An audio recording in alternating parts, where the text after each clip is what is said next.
You're listening to The Real Short Box, a comic book podcast made for geeks by geeks.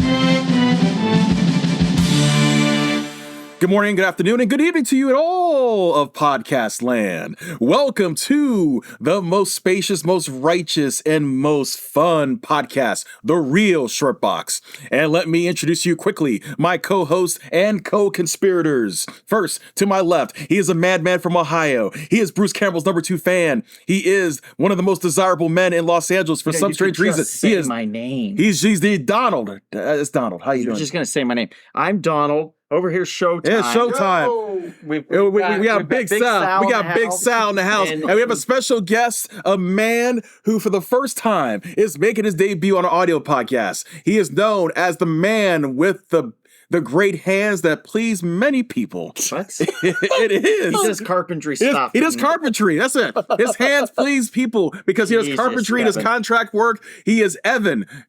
So good to see you, sir. 5-star rating. And he hasn't been drinking at all. Like, Kevin has not been drinking at all. This guy doesn't drink or smoke. Just think about that. But you would never thought if this man had been drunk, we'd all be in trouble. This intro would have went on for a half an hour, and then he'd be like, well, I guess that's it for the show. I was like that about the podcast. Yeah. Craziest fillers ever. It's like it's not even a podcast. It's an intro. Yeah, we've got some various intros for you to choose. You hear it, and then you always expect something after, and it just ends. Like, and they keep listening, thinking at some point there's going to be something new. My God, it's like 20 minutes of intros. This is unbelievable. Hey, what are we talking about today? We're talking about media that got us into comics. So essentially, maybe a cartoon, maybe a video game. It got you so interested. You got you so fascinated. You want to know what was the origin of the character. Yeah. And you found a comic book is where it came from. Debbie Does Dallas is what got me into comics. Whoa, sir. That is I was like, she could throw what? Sir, how many liters? Right. Sir, gentlemen, this is a PG-13. So then I was like, well, what if Superman, what if she, would he just jam it right through her head? Gentlemen. And I read some Superman comics. Gentlemen. And that's what got me. Gentlemen, this is a PG-13 podcast. We're not here talking about cervixes and all kinds of sick stuff like that. They said Debbie Does Dallas. But you didn't realize Dallas was her neighbor. Yeah, right? That's true. Was J.R. Ewing there too? It wasn't the state of Dallas. Or the city of Dallas. It was just his neighbor named Dallas. That was a dirty joke. Mm-hmm. I got a clean joke for you, though. What's that? We don't do jokes on this Well, they took the bath with Bubbles. Huh? Yeah, they took the bath with Bubbles. And what about it? Bubbles was their neighbor.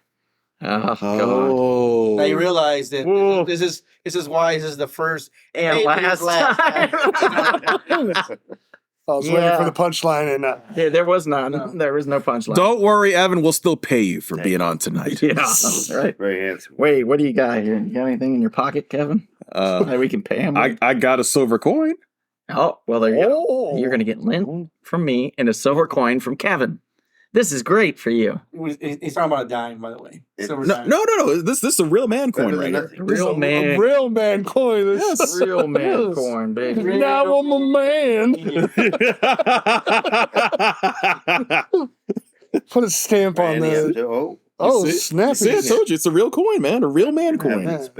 Yes, expected, brother. Feel the power. That's pure silver right there, my friend. Certified Harvey Dent coin. That's right. For those who can't really see what we're doing, he handed him a condom. Just so you guys know. Whoa, come on now. That is not true.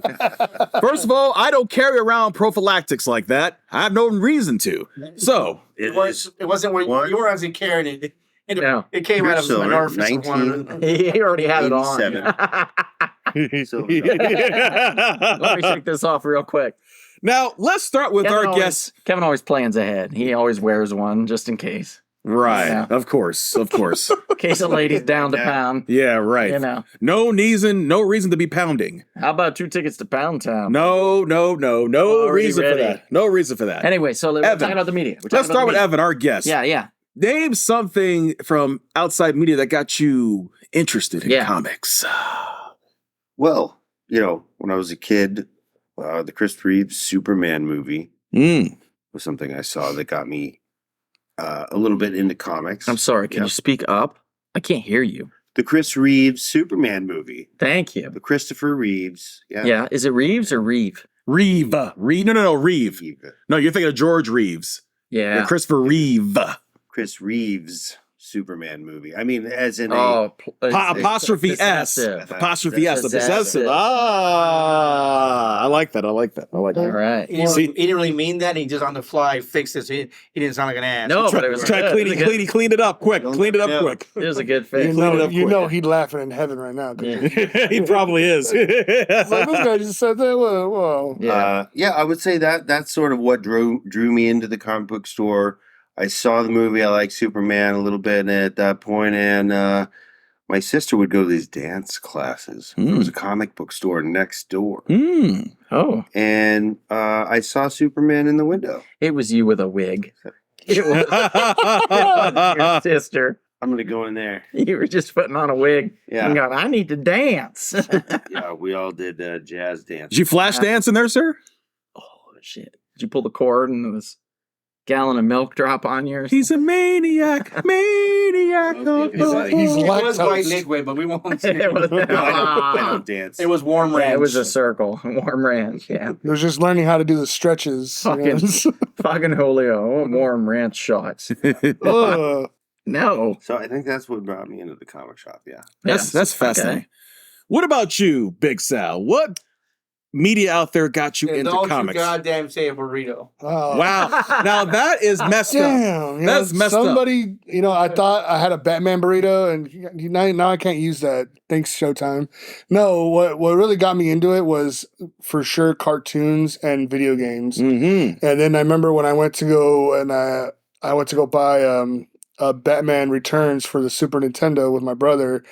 There was actually a comic book store next door, and I went over there, and I think that was the first time I actually saw like different stories of from different different superheroes, and that's how I expanded my palette of superheroes. But my first and always will be my favorite superhero was would be Batman. Okay. The strategist, aka strategist. Mm-hmm. Mm-hmm. But yeah, Can't be strong there. Mr. Bruce Wayne. yeah. Bruce. The silver tongued devil that could get any woman he wants. Mm-hmm. True. Raphael's known as a silver tongue devil. He's had his skills tested. I can tell you what got me into comics. Let's see. I don't know if you guys remember this, but I remember going to 7-Eleven, and they used to have these Slurpee cups that would have superheroes on the cups. Oh. And Slurpees were around back in the 60s? I didn't know that. yeah, well, I don't know. They were there. Oh, They wow. were there. But there was a Slurpee cup, and I remember that, I used to watch, the Spider-Man TV show, but that was just for me. I was watching TV. But I went into this 7-Eleven and got a Slurpee, and it had Spider-Man on there. Mm-hmm. And when you took it at the bottom, there was a coupon for like that mail away. Remember that mail away? Oh, yes. You pull, the bottom come out, you pull out there's like a little coin at the bottom, and it says, you too can see what's up Spider-Man's up to next. Then you turn it over, and it would give you like a little website or whatever you can go to find a mail or whatever. Well, I didn't know they had websites back then. No, I mean it was like a mail order. Okay. You scare me, man. Like, You can send away for the Well, if mail it's order. Spider-Man's site, it would be a website. yeah, that makes sense. Yeah. So- He could have had an Apple One. You never know. So then, for me, the only comic book shop that was close to me at the time was Golden Apple. Golden Apple. Right. So you'd go by there, and it always had the big sign, the neon sign in the window, and they would have posters, and it just, when you walk by, you would always want to go in, and that Slurpee with Spider-Man just staring at me as I dreamed of him made me want to go in there. That's fascinating. How long was the Golden Apple open for? If you're It's saying open that. now. Still open. No, I know, but like, An hour? no, I mean like when did it first open? Like, It was open- 1980s, something like that. no, but I went when I was like 10, and it had probably been open long before that, so I'm not exactly sure. Well, I'm going to do a fact check. But I'll give you Yeah. something like now, right? I saw the Man Thing movie on, was it Netflix? Mhm. Disney? One of the two, right? It was Disney? It was the Disney. Werewolf by Night. One of them by night. And I saw the Man Thing, and I was really interested, which made me want to go and search out the omnibus. More man Read the things. stories. Yeah, Right. See, 100%. I have scoured every bathroom for bad things. looking for man things. Did you find it? I found it, Oh, and I read the whole omnibus. Mm. Took a very long time to read that. I bitch. bet. But let me tell you one thing: the guy who wrote it, phenomenal, and the writing, the story was phenomenal. Who created Howard the Duck? What's that? What's his name? Yeah, Kevin, you should know this. Shoot. So that kind of didn't get me to go back into the comic shop, but got me to read a story that I hadn't really read before. So that media of the movie got me looking for. Singles was too hard to find, but got me to find the omnibus. Yeah, Steve Gerber. That's Steve right. Gerber, Yeah. great writer, by the way. Yeah. And 1979 was when Golden Apple opened, sir. So I was born in '74. Just so everyone know, just let's throw it out there. So I was But you were 5 years you were old. in 1964. Damn, so in 84, you were in the Golden Apple, and a year later, I was born. Yeah. You were born 1985? That I'm an means 85 baby. You're the youngest person at this You table. could almost be Am your I? daddy. Yeah. Almost. You're a I young mean, man. he kind of treats me like he's my dad, you know, saying I steal shit. Slap him around all the time. You don't slap me. Relax. Oh! You got ping slap. But I mean, media in general, like Kevin, you'll go next, but Uh-huh. I think there's a lot of media out there prior to comics. Little pamphlets that they would you would get, even in school you would get That's like true. superhero stuff. It's They true. weren't like legit superheroes, but they were like stuff you would get in like we didn't have Captain Planet back then, but something similar to that back then. Absolutely. Now, for me, what got me, into comics really deep would have been Transformers. The Transformers cartoon I really enjoyed as a little kid. And then one day I went to the convenience store, in my neighborhood, and all of a sudden, there's Transformer comic books. I was just fascinated. And I'm looking at the book and I'm seeing all the different robots I've never seen before.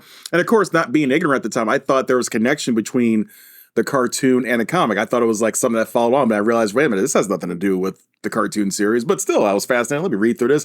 And the story is a little more violent. The robots are really getting torn up apart. The dialogue was more serious, more intellectual. right. And when you picked up the first Transformer comic book, I'm assuming it wasn't number one, No, it wasn't. right? So you picked up an issue. Did you do like you would do nowadays and go, after I read issue 30, now I want to, because remember, I can't remember too much back then, but nowadays when a comic book series comes out, you may be lucky to go back and find maybe 2 issues back, maybe Mhm. 3 issues back. Mhm. Sometimes you'll dig through the bins, you may find a couple issues, but sometimes you can't find all the issues anymore because they were sold out and they're not, and there's no reprints of it, or there was something big in the story, so people wanted to buy it. But back then, were you still doing the same thing? Hey, I just read issue 30, but I want to know what happened prior to that. It'd be a few years. I was like 9 years old at the time. I had no idea, how do you get back issues? Only when I got educated from one of my friend's uncles on how to, do comic book collecting. Then I started going back in time and trying to find back issues and whatnot. But how was it back then? How was it back then to find a back issue? When you finally got to the point where you said, I need to go find these back issues, was it readily available to you? Was it something you were like, a little bit. The comic shop that I went to, they would have some here and there, but not. and what was the comic shoes? What was the name of the shop? Wizard Comics. Wizard. It's actually what the Wizard magazine was based out of in New York. So yep, that was my childhood comic book shop, Wizard Comics in New York. You're from New York. They still I'm from New exist? No, they went down They a got- long time ago. So your first ever shop that you ever went to was Wizard Comics. Yes. And what was the one shop besides that one that you had to kind of go off in the distance to get to that wouldn't be an everyday thing, but maybe like a once a month thing? Like, I'm gonna go get out. Like in Midtown, was Midtown out? Is Midtown out? Yeah, Midtown's been around for a long time. But you know what? I never went to Midtown Comics. I probably should have, but I didn't go there. So there's only really maybe 2 comic shops I actually dealt You with. swam to Staten Island. Don, what was your comic? What was your first comic shop name? Grackle Flint. And what was the one comic shop where it was more like I'm going out, I'm stepping out, I'm gonna, as a kid, when as a kid, You went to Pittsburgh, didn't you? No, it was Land of Cran. Land of Cran Comics. I had some interesting names. Land of for Cran. shops, yeah. Grackle Flint was the regular. And no, Land of Cran was the one in Canton, which That's was amazing. 45 minutes north. the hilarious part for me was my comic shop was, for me, back then it was going to sound kind of shitty, but my comic shop was 7-Eleven. 7-Eleven, that makes was sense. right by my house. So I would walk over to 7-Eleven and they had the The spinner rack. Yep, that's where I found my and they had the Transformers comics comic. there. And over in Largemont, there was a Honestly, magazine stand. They still with something. had those. It would be great, yeah. And Golden Apple, because it was a distance, was the one shop that I would go like when I was in junior high. We were like the one shop that I had to get my mom to either let me get on the bus to go down there or go down there. And sometimes I would walk down there, which was a long walk for me, just so I could save that 60 cents or 80 cents for the bus to get me one more comic. Yeah, that's smart. Yeah. That's smart. That's the shit I would do. It sucked. The walk sucked. But I figured I get a soda and a bag of chips or something, and I get an extra book if I don't pay for the bus. Right. Yeah. Evan, what was your first comic shop? Brave New World in Santa Clarita. Oh, no shit. And what was the one shop that you ventured out today? I'm going to go check it out. It wasn't far. It was actually right down the street. There's a little shop called Cards and Comics, and they don't even sell comics anymore. They just sell coins and cards, but they're still there. Well, I know Brave New World's still there. Yeah, but I would also go to Golden Apple. Which one? The one on Reseda. Oh, yeah, mostly. Yeah. Big Sal, what was your comic book shop first? What he just Brave said, New World? Santa Clarita. Yeah. That's where I moved out there in '96. Yeah. Oh shit. And then where would you venture out? Like when you would say, let me go somewhere out of my comfort zone. So when I went there for like a cool like couple months, and then I had some family trauma going on, so I stopped going. And then when I got back into comics, was actually here at We Can Be Heroes. And I remember walking in when you guys were having the signings with Chino XL, and he was releasing the second comic. And my homie Fred was like, dude, Chino's gonna be here, and I came down, and I was just looking around the whole shop, and man, it made me feel so nostalgic that it brought core memories that ever since then I just started coming here a lot more because you guys treated me very well, and we all get along, and you guys we all have fun, and and You gotta pay for your books here. Holy Jesus. Is that true, sir? I had to intervene. Do you think that's true, Kevin? I hope not. I had to intervene because I didn't want you to cry. So I had to intervene. I heard tears coming. I had to slow them down. It's a manly show here, sir. No. Oh, wow. Oh, I know we're talking about media that gets us in the comics, right? yeah. And it's not media. It's not a media. Don't get me wrong. This is not a media at all. This is not a media at all. No. But the comic shop itself Mm-hmm. is what, because you walk in the door for the first time. How many shops have you walked in just as you wanted to check it out? And you say, then there's no back issue bin, there's no this. But not every shop's the same. But there's always something about the shop that keeps you wanting to go back. It's the people. Like Krusty Bunker. The atmosphere. The people, the atmosphere, the vibe. You go to Krusty Bunker, you were hoping at the time, not anymore, but you were hoping at the time. You see Neil. You get a sight of Neil Adams. I go to Arsenal because they have a really big selection of books, and they have tons. They overorder, so you know that you're never not going to get a title there. And Spiro's Heroes, of course, you have tons of back issues. Spiro Heroes, and now there's a community there. And a community there. There's a community there, that you and Donald and Evan here and Julio and all you guys have all been part of that community. That's right. But I've gone to some comic book shops that have probably a better selection than most. Mm-hmm. But when you walk in, you just don't get that come in. The positive vibe, the energy. They just want you to come in, purchase a book, and get the heck out. It's a retail store. You want to sell you a book. But the media I'm talking about is the window. Mm-hmm. You walk by a store. Yeah. How many times have you walked by someplace and you never thought about it, and you see a poster in the window and say, I'm going to go in here. And you go in there and you go, Window shopping. How many comic shops have you seen? Let's be realistic. How many shops have you seen where their sign, whether it be on like a pole, like the type sign out on the street, or on the building where it just says comics? Yeah. Yeah. That's it. The big thing in the air that has all what it's like a little shopping center, and it shows the marquee. Yeah. And it just says comics. Right. And you go in and maybe you don't go in all the time. But I actually was walking in a mall once. Well, actually I was in Big Bear once, and I was walking by, and it was this posters on the wall. So I went in there and didn't realize there's a comic book shop. I was in Big Bear for something else, but I went in there and bought a couple books. It wasn't a great shop, but what drew me in was the media on the outside of the door. Yeah. And anytime I go any place, whether it be every other year, I used to go someplace within the U.S. on vacation, and then every other year I'd go international. I'd always look for a comic shop, and I would try to pick out particular books that would create a memory for me based upon the location where I was at. Yeah, talk a couple minutes about when you were in Europe or in Ireland and how you saw a shop. You searched out for shops and how that was better. How it was different from here. Well, I mean, when I went to Ireland, Ireland was I was in Dublin, and I didn't, based on my location, I didn't get to check out too many. But the one I did go to, of course, it's all American comics because they speak English there and stuff, and so the shops were very trade heavy. So it was stories, complete stories, and a lot of statues and action figures and stuff like that. So it wasn't for the collector, so to speak, like that was going to be able to dig or do anything like that. The reader of the shop. Right, yes. But for like when I went to, totally different, by the way, when you're talking about vinyl. Vinyl, like Scotland, Ireland and stuff, they've got a great vinyl selection. But when I went to Germany, Germany is for collectors. They had the trades, of course, they had a nice selection of trades, but they also had a lot of back issues, like a lot of stuff in English.